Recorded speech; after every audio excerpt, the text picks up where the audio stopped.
Resident Evil Village is brilliant. That's the short review. If you were looking for something longer, then great. I would love nothing more than to go off about the brilliance of Resident Evil Village, because I'm playing it at the moment and having a brilliant time. So, if you need more convincing, consider these 7 reasons you too should play Resident Evil Village, which I will keep as free from story spoilers as possible.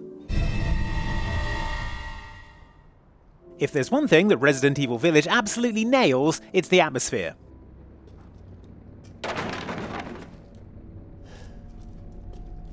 Right from the start, which is a brutally harrowing breakneck sequence that throws you in at the deep end just as much as Resident Evil 4 did, Resident Evil Village creates a mood that puts you constantly on edge, even when nothing is visibly trying to tear your face off. What happened? In many ways, the quiet bits are the worst. The game does a great job balancing action-heavy sequences with darker, creepier psychological horror, which if you ask me, is much more intense. On top of that, Resident Evil Village is really weird in the best possible way. Between the seemingly teleporting merchant, being able to hang little cell phone charms from your guns, and people keeping lockpicks in wells, the game gives off a pleasingly odd vibe, even compared to the notoriously weird Resident Evil 7. For example, I don't remember that game letting you increase your stats by having you go hunting and then cooking up local dishes. Apologies for the wait. Here's your share. Most of the pre-release coverage of Resident Evil Village has focused on Lady Alcina Dimitrescu, aka Tall Vampire Lady, and to be fair, she fully deserves all that attention.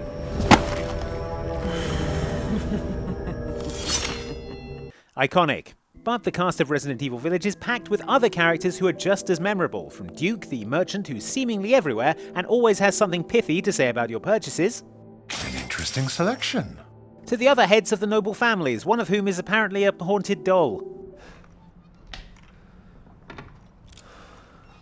Even protagonist Ethan Winters is a better character this time around, seeming a lot more like an actual person instead of a disembodied pair of arms carrying a gun. What did all this? He's a lot chattier and has a nice line in baffled dismay when things go wrong, which I don't think it's too much of a spoiler to say that they do, regularly. This is just too much. One of my main gripes about Resident Evil 7 was that the regular enemies you encountered throughout the Baker estate, known as the Molded, were pretty rubbish, boring to look at, and frankly, not all that scary. At least by Resident Evil standards.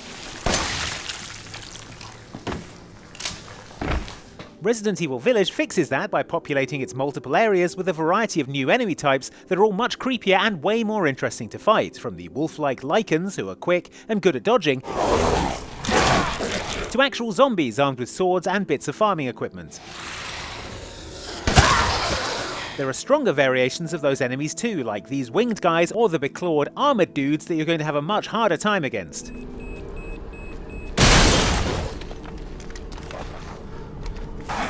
And without wanting to spoil any of the game's surprises, I can say that there are more than a few boss fights in Resident Evil Village, and they are almost all creative, fun, and a genuine challenge, particularly because they demand the most painful thing of all in a survival horror game: the significant expenditure of ammo.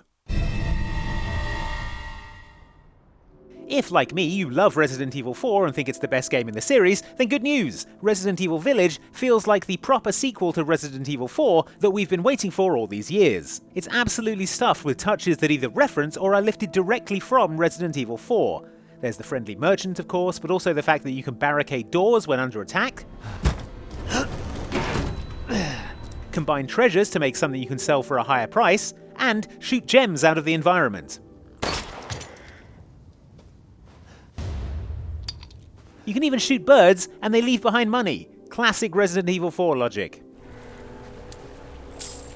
The Resident Evil Village merchant means another Resident Evil 4 favourite makes a return, namely weapon upgrades. You can spend your hard-earned money however you like, boosting the stats of the weapons you actually use, and buying crafting recipes to make more items that you're running low on. What? Ah, it's fine. All finished. All that's missing from the Resident Evil 4 spiritual sequel is the ability to do Leon Kennedy-style suplexes on staggered enemies, although if I'm being honest, I'm not sure I'd want to get that close to these guys.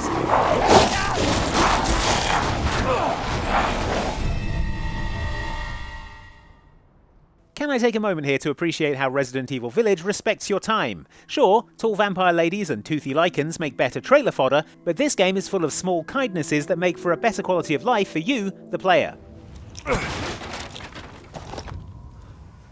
For example, if you have a gun out and approach a breakable box or barrel, the game will give you a convenient button to have Ethan break it open with his knife, like you obviously want him to, instead of wasting a precious bullet to unbox the goodies inside.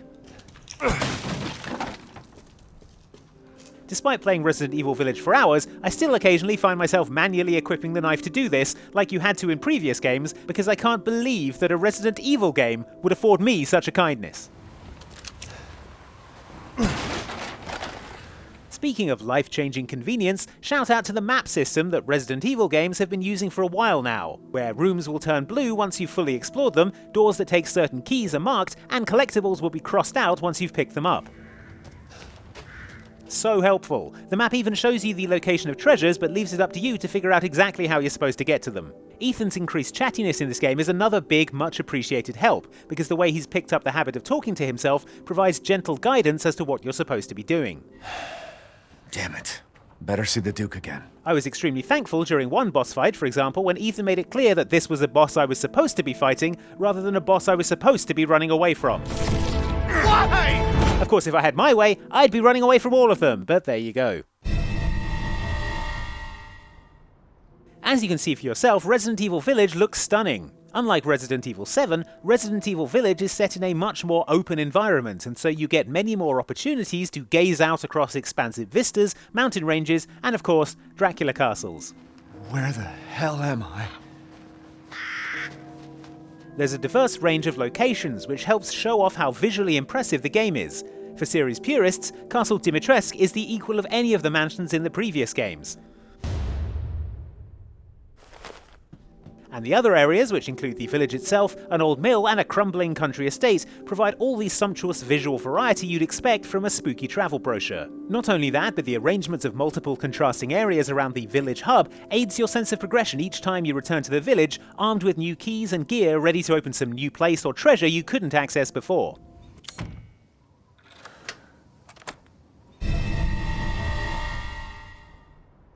Resident Evil is a horror series at heart, and as such, it should be scary. Well, put a big check in that box, because Resident Evil Village is that and then some.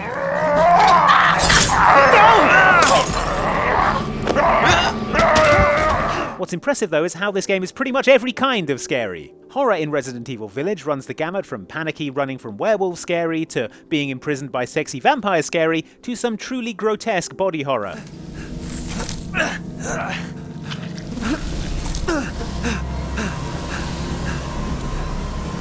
I haven't cut open a man in a while.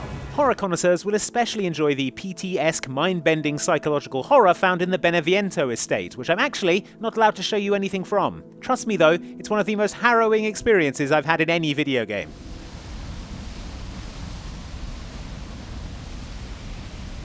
I genuinely had to turn the TV volume down, I was getting that freaked out. Admittedly, I don't have a great track record in the field of keeping my cool in the midst of scary goings-on, but still, horrifying.